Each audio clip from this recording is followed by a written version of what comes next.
Injili ya Yohana Mtakatifu mlango wa 24. Kumradhi, mlango wa 4 mstari wa 24. Yohana mlango wa 4 mstari wa 24. Injili ya Yohana Mtakatifu mlango wa 4 mstari wa 24.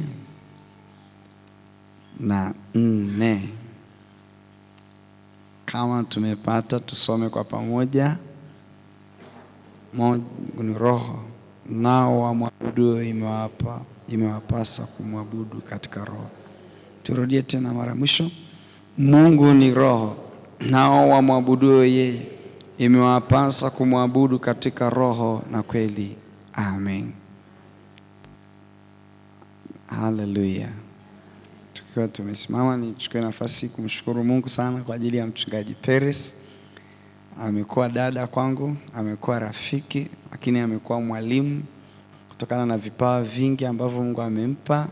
Kila ninapokutana naye au nikiongea naye kwenye simu na mambo mengi ya kujifunza kwake.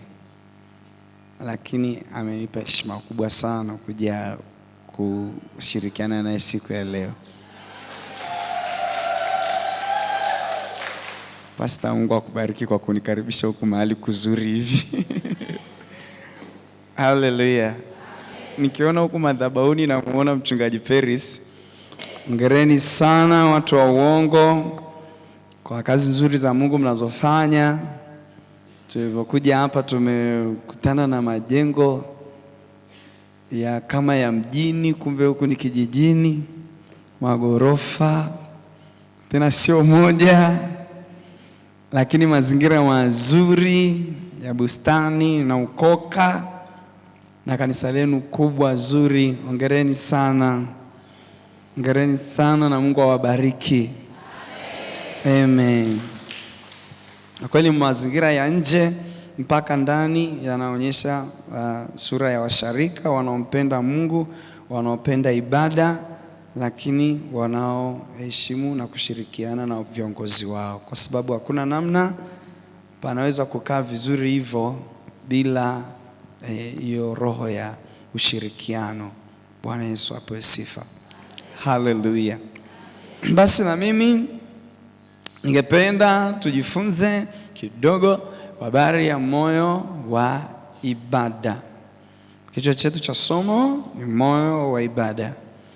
Ningependa kwa haraka tuangalie ni nini maana ya moyo kiroho. Nini maana ya moyo kiroho? Maana ya moyo kiroho kutoka kitabu cha Mithali mlango wa 4 mstari wa 23.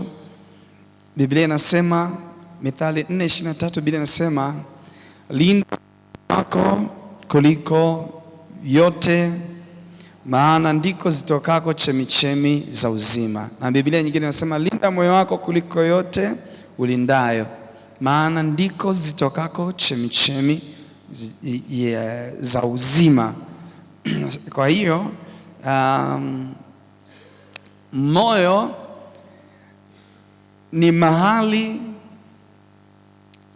ambapo panazaliwa uzima. Kwa hiyo maana tu ya kibibilia ya moyo ni mahali panapozaliwa uzima. Kwanza uzima kimwili, lakini pili uzima wa kila kitu. Bwana asifiwe. Kazi yako inaweza kuwa na uhai kama moyo wako uko sawa. Ndoa inaweza kuwa na amani kama moyo wa watu wanandoa uko sawa. Moyo ukipata shida, hata kazini utashindwa kufanya vizuri. Moyo ukipata shida, kila mtu utakasirikiana naye tu, kwa hiyo ni rahisi hata vitu vingine kufa. Moyo ukipata shida, hata tu ile kwenda kukatia ng'ombe wako majani unaweza usiende. Sio unaumwa, umechafukwa. Kuna tofauti ya kuumwa na kuchafukwa. Bwana apewe sifa. Unasema naye ng'ombe yako si kati basi yafe.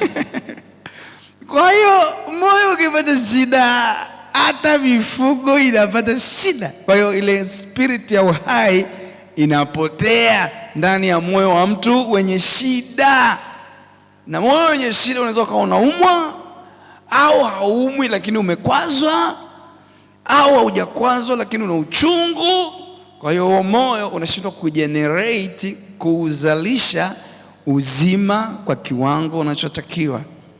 Maana ya pili ya moyo kutoka Zaburi ya 34 mstari wa 18.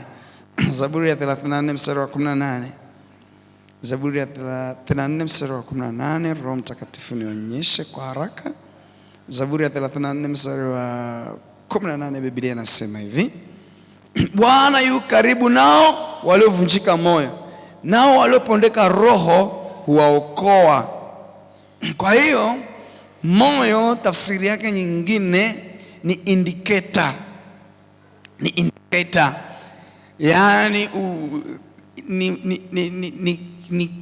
ni kitu kinachoonyesha viashiria ya mtu kuvunjika, kukata tamaa, kuchoka, ama kuwa na nguvu, kuwa na moyo, kuwa na matumaini, kuwa na courage.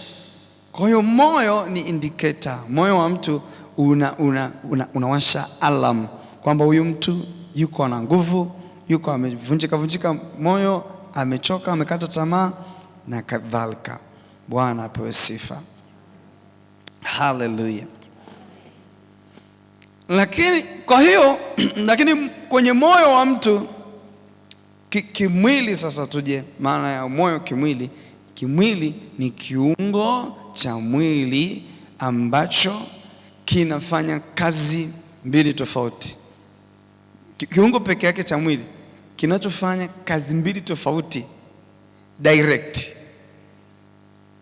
Yani viungo vingine vya mwili vinafanya kazi kimwili, lakini moyo unafanya kazi kimwili na kiroho.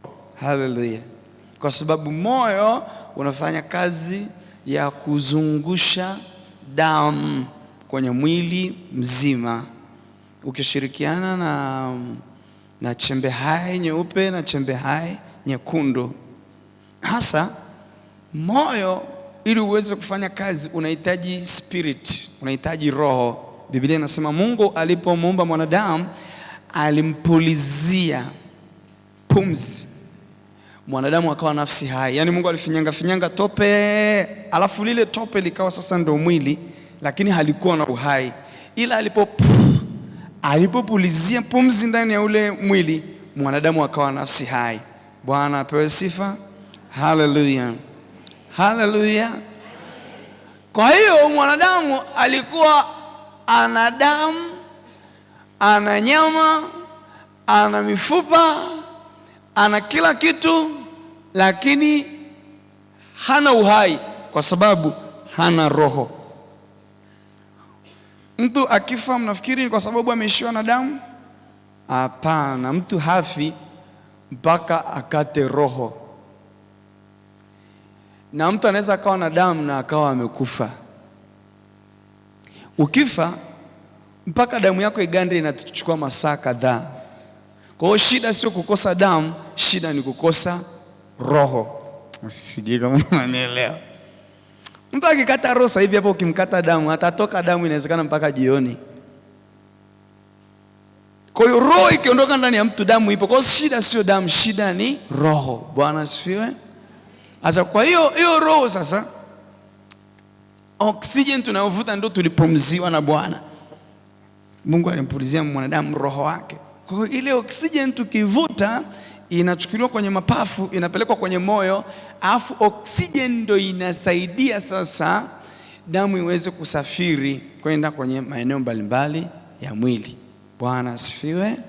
Kwa hiyo ukikata roho ni kushindwa kupumua, kwa hiyo damu inakosa kitu cha kuidigest ili iweze, kitu cha kuifanya iwe nyepesi ili iweze kutembea, na hicho kitu ni oxygen. Tuko pamoja? Kwa hiyo basi moyo unatumia pumzi, unatumia na damu. Kwa hiyo unaoperate kwenye roho na kwenye mwili. Sasa kichwa cha somo kinasema hivi: moyo wa ibada. Sasa umeona umuhimu wa moyo. Moyo ni kiungo muhimu sana. maana ndipo panazaliwa uhai wa kibiashara, uhai wa ndoa, uhai wa mifugo, uhai wa kila kitu na uhai wa mwili. Kwa hiyo sasa mtu ili aweze kumgusa Mungu anahitaji kutumia moyo wake. Haleluya, Bwana apewe sifa. Ni nini maana ya ibada? Tunasema moyo wa ibada. Nini maana ya ibada? Ibada inatafsiriwa kutoka kwenye neno moja, Zaburi ya 95. Zaburi ya 95 mstari wa 6. Zaburi ya 95 mstari wa 6, Biblia inasema hivi. Zaburi ya 95 mstari wa 6, Biblia inasema hivi: njooni tuabudu, tusujudu, tupige magoti mbele za Bwana aliyetuumba. Ile neno tuabudu ni neno shaha. Shaha tafsiri yake ni kuinama kwa heshima. Kuinama kwa heshima. Kuinama kwa heshima. Kwa hiyo njoni tumuinamie Bwana kwa heshima. Ndio anasema hivyo, njoni tumwabudu, njoni tumuinamie Bwana kwa heshima. Maana wewe ni mkuu, sisi ni wadogo.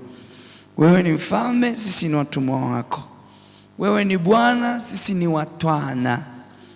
Wewe ni Bwana, sisi ni watumwa. Hatuna kama wewe.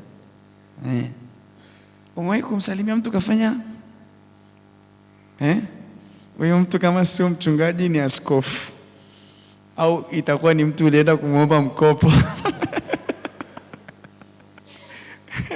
Kwa hiyo inabidi umpe heshima kwa sababu yeye ndio boss, yani yeye ndio kila kitu. Kwa hiyo yani ninakuomba mshoo.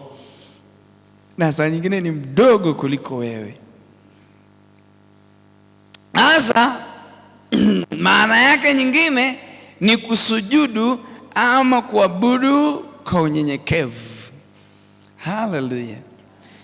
Tafsiri ya pili ya neno ibada ni kutoka neno latreuo ambalo linapatikana kwenye Warumi mlango wa 12 mstari wa kwanza, ambayo inasema, Warumi 12:1, ambayo inasema itoeni miili yenu kuwa dhabihu iliyo hai, ndio ibada. Ngoja nisome Warumi mlango wa 12 mstari wa kwanza. Warumi 12:1, Biblia inasema hivi: basi ndugu zangu, na wasihi kwa huruma zake Mungu, itoeni miili yenu iwe dhabihu iliyo hai, takatifu na ya kumpendeza Mungu, ndiyo ibada. Ndiyo ibada. Ndiyo ibada yenu yenye maana. Haleluya. Lile neno ibada pale ni neno latreuo, neno la Kigiriki ambalo tafsiri yake ni kutoa huduma ya ibada. Ile la kwanza ni kuheshimu, ni kunyenyekea, ni kuabudu, ni kusujudu. Ile la pili ni kutoa huduma ya ibada. Tafsiri ya kwanza. Tafsiri ya pili ni kutoa dhabihu. Kwa hiyo kuabudu ni kutoa ibada. Haleluya.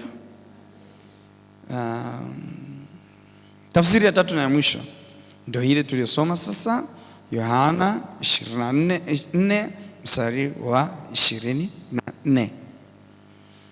Mungu ni roho, nao wamwabuduo imewapasa kumwabudu katika roho na kweli. Ili neno nao wamwabuduo, kumwabudu,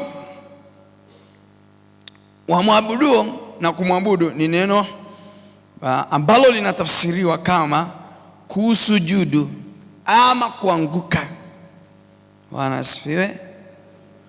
Kuanguka, yani ukaja ukaanguka hapo kwenye mavumbi.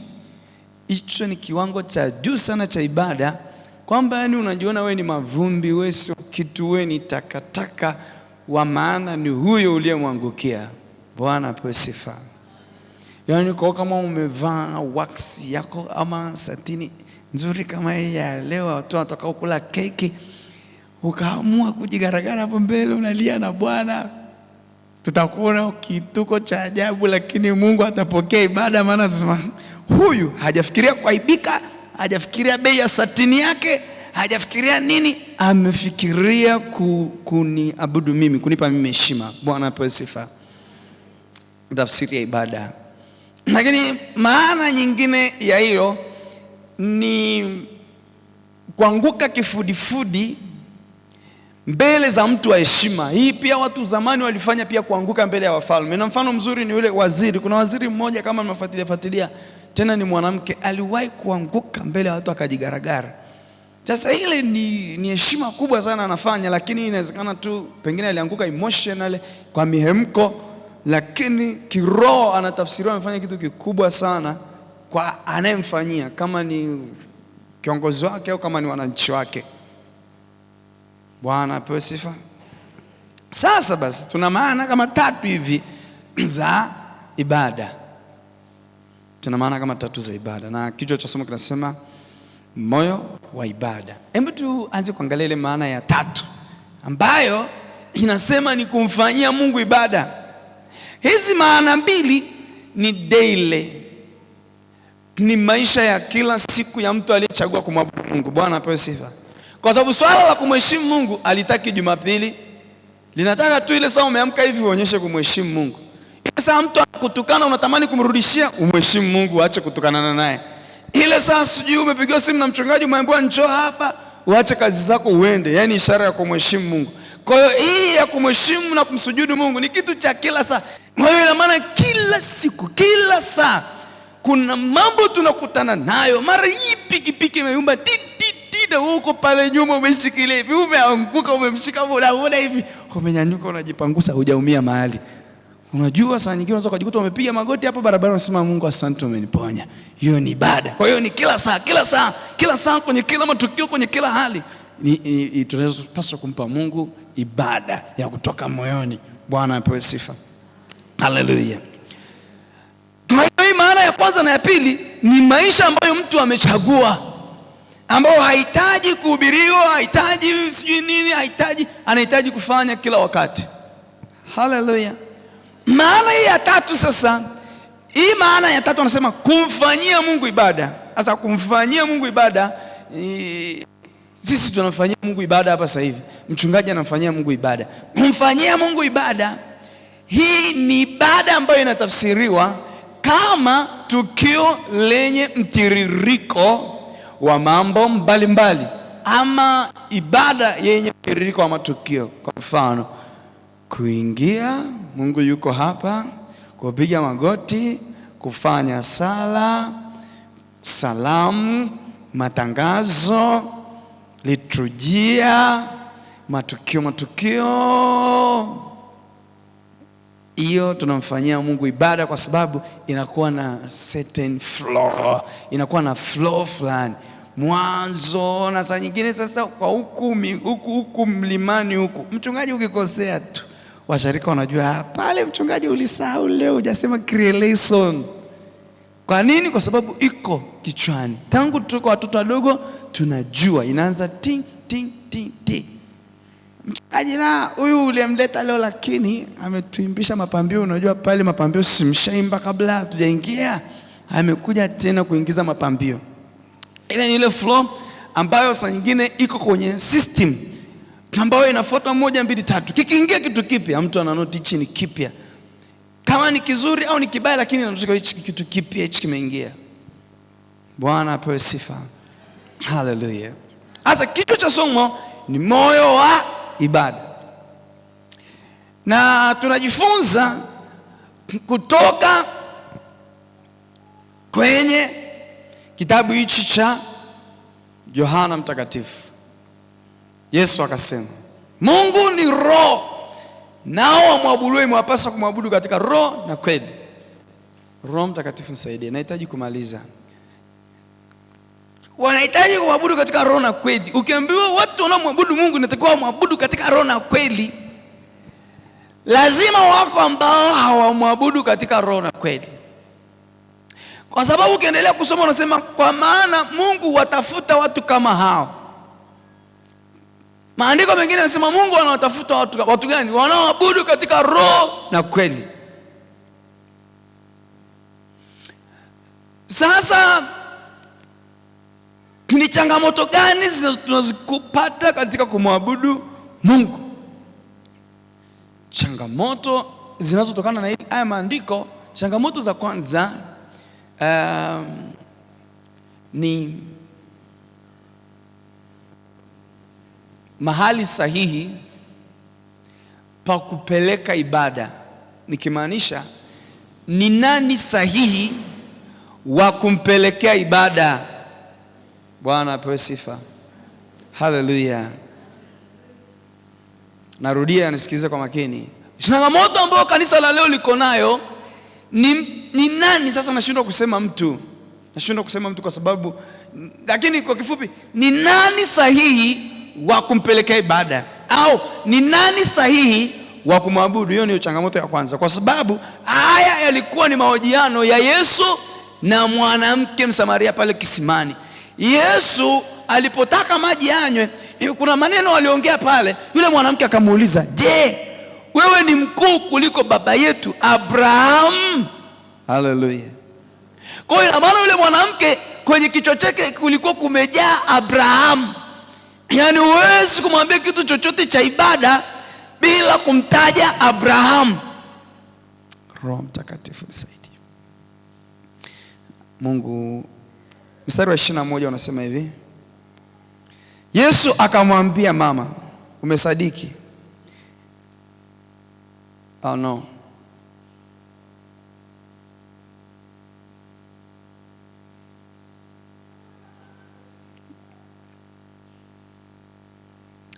Mstari ule wa 20 unasema, "Baba zetu waliabudu katika mlima huu, nanyi mwasema ya kwamba huko Yerusalemu ni mahali patupasapo kuabudia." Yesu akamwambia, "Mama, umesadiki. Na saa inakuja ambao wamwabudu Baba, ambao hamtamwabudu Baba katika mlima huu wala kule Yerusalemu. Ninyi mnaabudu msichokijua, sisi tunaabudu tukijuacho, kwa kuwa wokovu watoka Sayuni." Haleluya. Bwana apewe sifa. Kwenye injili zingine yule mwanamke alimtaja Ibrahimu, na Yesu katika kumsaidia anamwambia, "Mnaabudu msichokijua." Sio swala la kutaja mtu. Kwa hiyo changamoto ya kwanza ambayo mpaka sasa hivi kanisa la sasa hivi liko, kuna watu wanaabudu watu. Yaani mchungaji fulani yupo, sijui nabii fulani, sijui mtume fulani. Kwa hiyo akija mtu wa tofauti, mioyo haipokei. Anakuja anamwangalia mchungaji wake, lakini moyo wake huko kwa watu. Sasa hichi cha kwanza ambacho tungependa tujifunze, nataka kumpa Mungu ibada ya kweli. Yesu anasema hivi, "Mnaabudu msichokijua." Kuabudu watu ni kukosea. Kuabudu vitu ni kukosea. Haleluya. Kitu sahihi ni kumwabudu Mungu. Mungu Baba, Mungu Mwana, Mungu Roho Mtakatifu. Hicho ndio cha kwanza. Waogope hao kuliko kumwogopa mtu yoyote. Mfalme, sijui waziri, sijui nani. Uwe kama Danieli, Meshaki na Abednego. Wasema, "Sitakusujudia." Hakuna kusujudia watu. Watu wanaheshimiwa. Haleluya. Watu wanaheshimiwa. Heshimu watu kwa nguvu zako zote. Hata inama hivi, fanya hivi, lakini ndani ya moyo wako jua ibada yangu ni kwa Bwana. Heshima kwa mtumishi wa Mungu. Heshima kwa mwinjilisti. Heshima kwa mchungaji. Heshima kwa kiongozi wangu wa ukoo. Heshima kwa mwenyekiti wangu wa kijiji. Heshima kwa mbunge wangu, lakini ibada ni kwa Mungu peke yake. Haleluya. Bwana apewe sifa. Maana yake kile kiwango cha mwisho, maana yake hawa watu ambao tunawaheshimu, Ifike mahali kidogo tumwambie hapa utakuwa umekosea, haifai hivi. Mtu naye mheshimu manake si anaweza kukukosesha, usiende katika hilo kosa. Changamoto ya pili. Sasa tumeshaamua basi tunamwabudu Mungu wa kweli. Changamoto ya pili, tunampata wapi? Haleluya. Twende tukamwabudu wapi? Yesu akasema mahali sahihi pa kuabudu sio Yerusalemu. Ni katika roho na kweli. Haleluya. Haleluya. Ina maana ukiwa Yerusalemu alafu hauko katika roho na kweli, hapo Yerusalemu ni kiwiliwili tu kipo, lakini roho yako haiko hapo. Kwa hiyo tafsiri ya neno roho ile pale ukisoma katika roho amba Mungu ni roho, anasema Mungu ni roho. Ile roho ni herufi kubwa ya Mungu. Nayo saa yaja ambao watamwabudu katika roho kwa herufi ndogo. Yaani kuabudu katika roho ni kuabudu kutoka ndani ya moyo wako ambapo panazalishwa uzima. Haleluya. Sio kuabudu nitaonekanaje nisipofanya mimi nitaonekana. Kufanya kama kwa Bwana. Uko rohoni, kutoka rohoni mwako. Ukitoa sadaka yako utoe kwa roho yako yote. Ukiimba uimbe kwa roho yako yote, saa nyingine hata machozi ya kulengelenge. Ukikosa ibada kabla hujafanyiwa uinjilisti, wewe mwenyewe roho ikuume. Maana yake tayari wewe nafsi yako ina mawasiliano na Mungu, na Mungu mwenyewe ana uwezo wa kukuhubiria. Ukisikiliza neno likufinyange. Haleluya. Lakini hata mahali pa kuabudia kimwili pana umuhimu wake. Bwana apewe sifa. Yesu hakusema kwamba Yerusalemu hapafai. Yesu alisema abuduni katika roho na kweli, lakini thamani ya Yerusalemu inabaki pale pale. Na ndio maana Yesu alisisitiza inapaswa watu kukusanyika. Uwezi kukaa nyumbani na simu yako unamwangalia mtume unasema niko katika roho. Katika roho na simu yako. Hiyo simu yako ndio umegombana na shosti yako jana. Hiyo simu yako ndio umemtukania nayo mama mkwe juzi. Hiyo simu yako ndio inasongesha, ina madeni yasongesha na mambo kibao. Unawezaje kuifanya madhabahu yako? Simu haiwezi kuwa madhabahu ya mtu. Haleluya. Kwa hiyo tunamwabudu Mungu katika roho na kweli ndani ya moyo, lakini tunamwendea Mungu katika madhabahu yake. Haleluya. Uwe na madhabahu, uwe na mchungaji, uwe na mwinjilisti, uwe na mlezi wa kiroho, uwe unafuata utaratibu na maelekezo. Bwana apewe sifa. Na taratibu zote tulizopewa Mungu anaziheshimu. Hata tunapoingiza mambo mapya ambayo mabadiliko tunaona sasa hivi kwenye makanisa kunakuwa na praise na nini, lakini mwisho wa siku msingi ni kila kitu. Haleluya. Msingi wa ibada unapaswa kuheshimiwa. Haifai kwenda na upepo tu, baadaye unakuja kujikuta ueleweki wewe ni nani. Kwa hiyo hata pamoja na kanisa na kuimba praise na nini, lakini msingi haupaswi kupotea. Haleluya.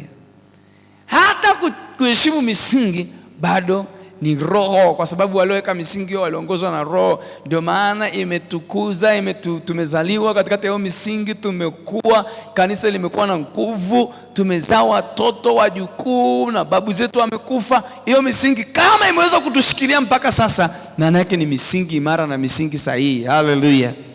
Bwana apewe sifa. Kwa tunapompa Mungu Mungu ibada zetu, tuheshimu na vile vitu vingine vyote ambavyo vimetufikisha hapa.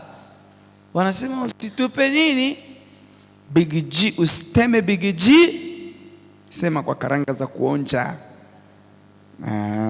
Mjanielewa. Kwa umetoka zako huko na Big G yako tamu umeitafuna, halafu unakutana na mtu anauza karanga, anambia onja, anakupa punje mbili, unatema Big G yako, halafu unataka kuiokota tena. Au kama una ulaku sana, unaishika na mkono huku, unaonja karanga, ukimaliza ukirudishia ile karanga tena inaiharibu, haifai, inabidi inachanganyika na mapunje, inabidi uiteme. Sasa tunaheshimu kila kitu kina thamani yake, kwa hiyo kila kitu kinatakiwa kishikiliwe kwa utaratibu wake. Haleluya. Bwana apewe sifa. Usidharau sadaka zetu tunazotoa. Usidharau ukasema mifumo hii ya kizamani haina upako sijui nini. Usilazimishe mimi nihubiri haleluya. Kwani hata sauti ya kistaarabu tu mbona bado ina upako? Bwana asifiwe. Roho Mtakatifu anisaidie niweze kumaliza. Kwa hiyo Yesu akasema sasa tuabudu katika roho na kweli. Ile neno kweli, kweli maana yake ni neno la Mungu. Kujenga msingi wa ibada yetu katika neno. Tusiende kinyume na maandiko. Na uwe makini kwa sababu watu walioibuka sasa hivi wanapiga hela kwa kupitia hii tu. Anapindisha neno la Mungu. Unaenda unafungua ng'ombe wa mume wako unampa, alafu unarudi akili zimekuwa timamu, hapo nyumbani hapa kaliki. Umepeleka wapi? Nimepeleka kwa nabii. Balaa linakuja. Bwana asifiwe. Haleluya. Hii baada hii ambayo mtu unaweza ukaizarau. Hii madhabahu ambayo unaweza ukaizarau. Aina ya wachungaji na aina ya malezi tuliolelewa ambayo unaweza ukayazarau. Hayo ndiyo yaliyotufikisha hapa. Bwana apewe sifa. Hayo ndiyo yametufikisha hapa. Katika mtu ambaye hawezi kufanikiwa kwenye maisha yake yote ni mtu anayemdharau babu yake au bibi yake. Kwa sababu akajui Kiingereza akachukulia poa. Kwa hiyo Yesu alisema tusiyumbishwe na namna ya dunia hii. Paulo nadhani tusifuatishe namna ya dunia hii. Bwana apewe sifa. Lakini lugha nzuri ni tusidharau ibada zetu. Tuziheshimu ibada zetu. Tunaweza kuziboresha ibada zetu, lakini tusizivuruge ibada zetu. Haleluya. Ibada yako na Bwana isivurugwe. Malezi uliolelewa Sunday school usiadharau. Nimesema mchungaji ni dada kwangu, saa nyingine ni mwalimu kwangu.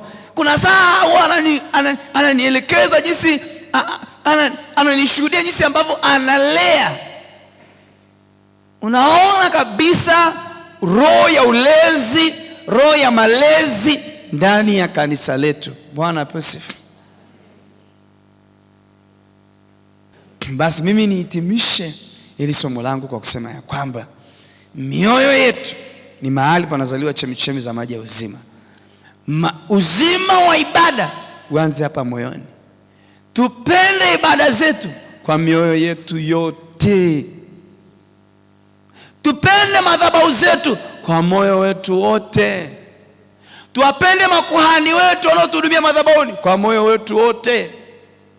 Tuzipende sadaka zetu, tusizidharau kwa moyo wetu wote. Sadaka zetu tunazojua za ahadi, shukrani na collect na mavuno na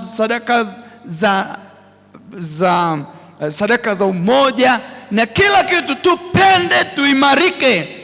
Wajukuu zetu na vitukuu vyetu waje wahubiri kwa habari ya maisha yetu, maana tulitunza misingi vizuri. Haleluya. Bwana apewe sifa. Funga macho yako tuombe. Mwenyezi Mungu Baba mtakatifu, roho ya ibada ikapate kulivaa kanisa lako na usharika huu wa uongo. Utukufu wako kazidi kuonekana kwenye usharika. nguvu zako zikazidi kuonekana kupitia mahudhurio na kupitia moyo wa kujitolea na kujitoa kwa kila hali. Ninakusihi Mungu ukaseme kwa usahihi zaidi hata baada ya kumaliza mahubiri haya. Roho ukaendelee kuyahubiri, kuyafafanua kwa kina, na watu wakakuone wewe, katika jina la Yesu Kristo. Amen.